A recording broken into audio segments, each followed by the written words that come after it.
Bună, dragi prieteni! Sziasztok! Barataim! Ciao a tutti i miei amici! Cominciamo questo tempo forte, tempo della Quaresima. Che significa per te questo tempo? Începem acest timp al postului mare. Ce înseamnă pentru tine postul mare? Kezdünk ez a szent idő, a nagybőjt. Mit jelent neked ez az idő? Nekem ez a nagybőjt jelenti átdolgozást, átváltoztatás, transformálás. Per me questo tempo di Quaresima è un tempo di trasformazione spirituale.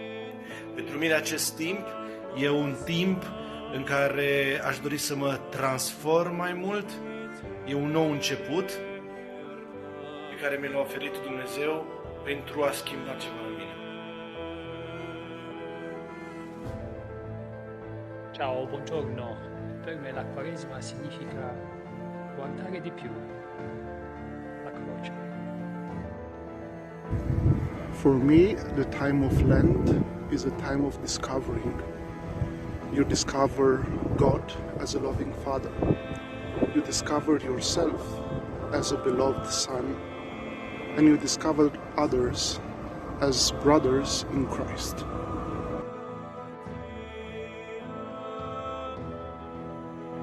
La Cuaresma es un tiempo de dejar a mí mismo y estar más con Cristo. Számomra nagybőjt az újrakezdés. Pentru mine, postul mare înseamnă convertire. A nagybőjti időszak igazából számomra egy lehetőség arra, hogy begyakoroljam, milyen tudatosan odafigyelni egy-két hibámra, hogy azokat kiküszöböljem. És hogy az időszak elmúltával igyekezzek azok nélkül tovább élni. Pentru mine, postul mare înseamnă o nouă șansă de a fi așa cum dorește Dumnezeu să fiu.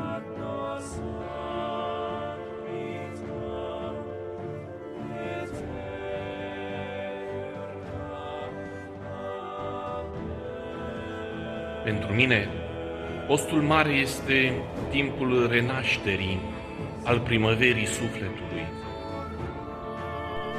Nekem a nagyböjt a felajánlást jelenti. A nagybőjt nekem a lemondást és a mélyebb imádságot jelenti.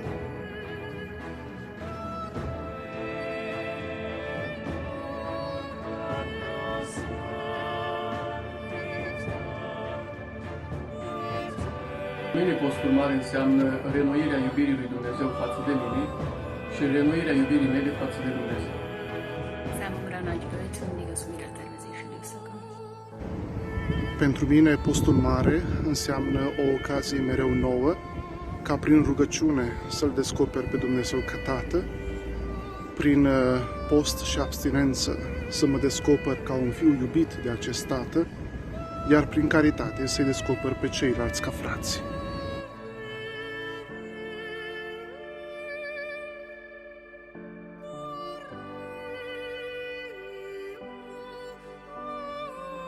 Pentru noi postul înseamnă căutare.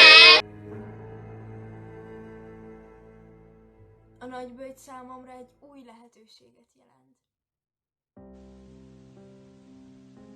Nekem a nagyböjt a reményt jelenti, amikor a rohanó világ is megáll egy pillanatra, és van időnk áttekinteni a belső lelki világunkat. Pentru mine, postul mare înseamnă biruință. Pentru mine, postul mare, anul acesta înseamnă timp de mai multă rugăciune.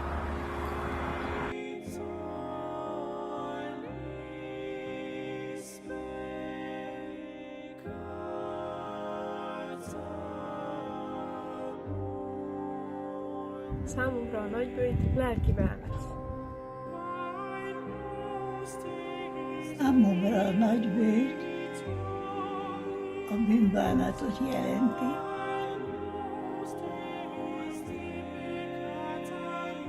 Nagy böjt számomra annak a megélése, hogy csak az Istentől függünk.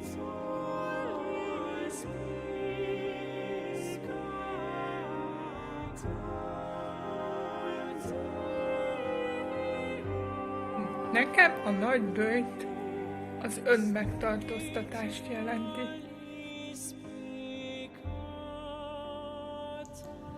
Nekem a böjt megtanít várakozni, amire igazán érdemes, az elmélyülés és a lemondás által.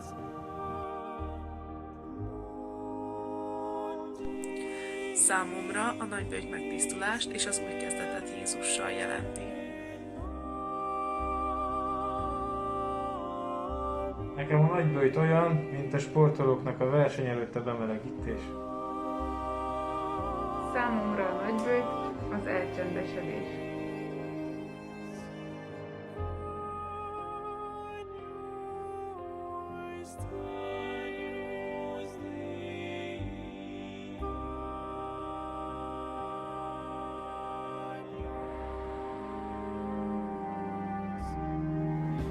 Vă mulțumesc tuturor că ați vizionat acest video.